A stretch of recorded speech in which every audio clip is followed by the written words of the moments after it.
discípulo inicialmente de Crátilo e depois de Sócrates, Platão irá se tornar uma das mais enigmáticas figuras da história da filosofia. Escreve ao todo do que nos chegou 36 diálogos, sendo que nesses diálogos, feitos na forma de tetralogias ou na forma de encontros, como no caso o Banquete de Platão, onde o discípulo de Sócrates coloca todas as ideias de seu preceptor ao dispor daqueles que gostariam de conhecê-lo. É desse modo que Sócrates se torna conhecido e imortalizado na figura de Platão. No entanto, nós temos aí um problema. O fato de Sócrates ter sido escrito e interpretado por Platão traz a nós um problema literário e conceitual que merece destaque aqui.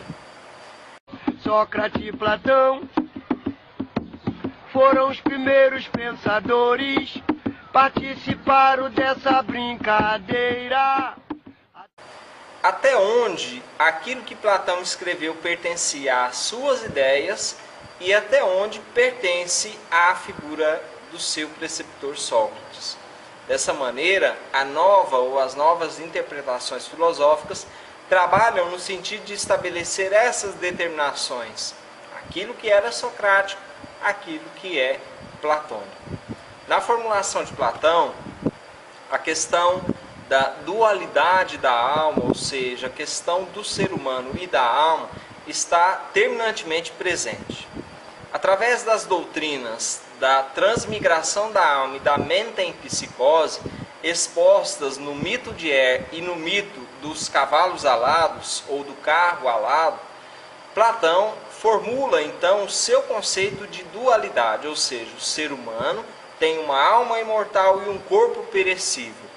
Filosofar é, ao mesmo tempo, cuidar da alma, cuidar do espírito, cuidar da mente. Isso porque Platão irá construir a sua filosofia a partir da ideia do mundo das ideias. O que é o mundo das ideias, então, para Platão?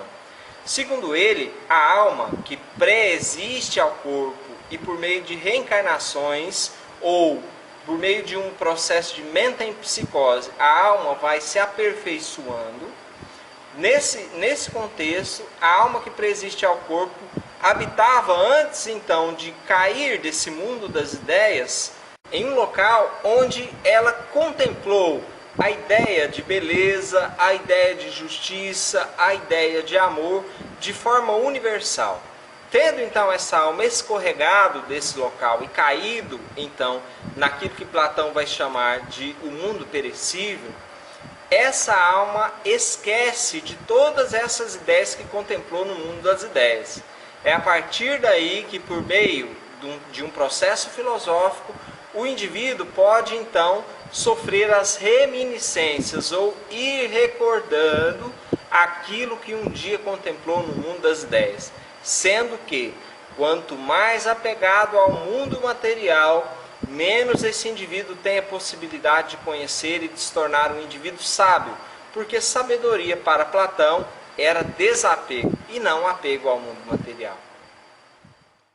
Está aqui porque sabe alguma coisa. E o que você sabe não consegue explicar, mas sente. Você sentiu toda a sua vida. Tem algo de errado no mundo, não sabe o que é, mas percebe, como uma farpa na sua mente, que o deixa louco. Foi isso que trouxe você a mim. Você sabe do que estou falando? A Matrix? A filosofia de Sócrates irá, portanto, distinguir duas realidades específicas: a do mundo sensível e a do mundo inteligível. O mundo inteligível, além de ser um lugar, é a própria entidade intelectual do indivíduo.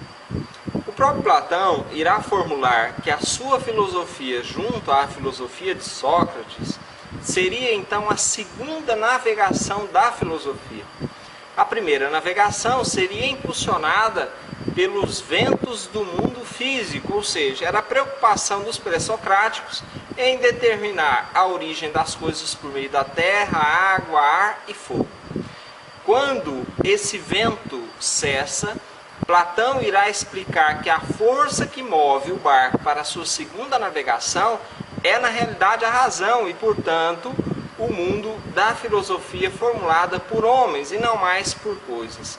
Isso porque a sua preocupação é agora determinar a origem primeira das coisas e não a origem física delas.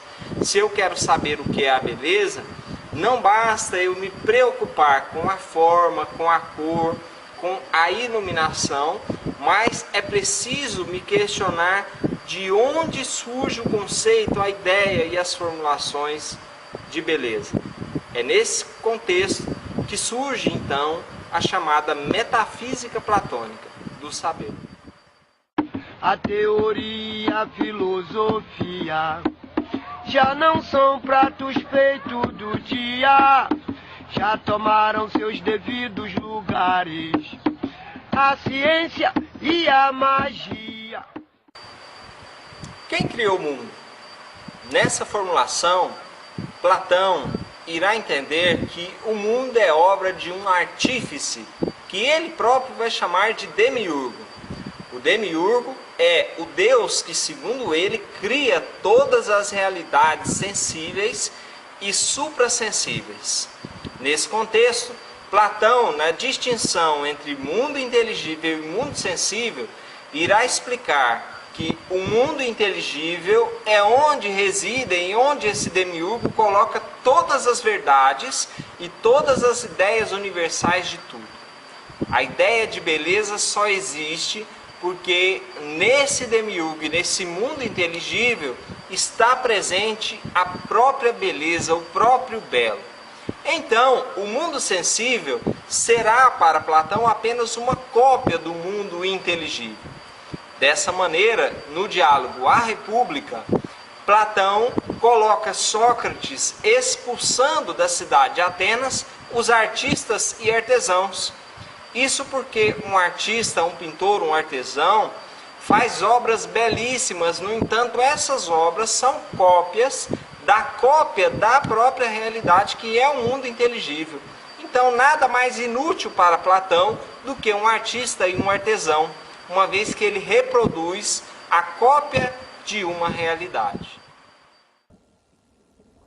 Você deseja saber o que é a Matrix? Ela está em todo lugar, em torno de nós. Agora mesmo aqui nesta sala. Pode vê-la quando olha pela janela ou quando liga a TV.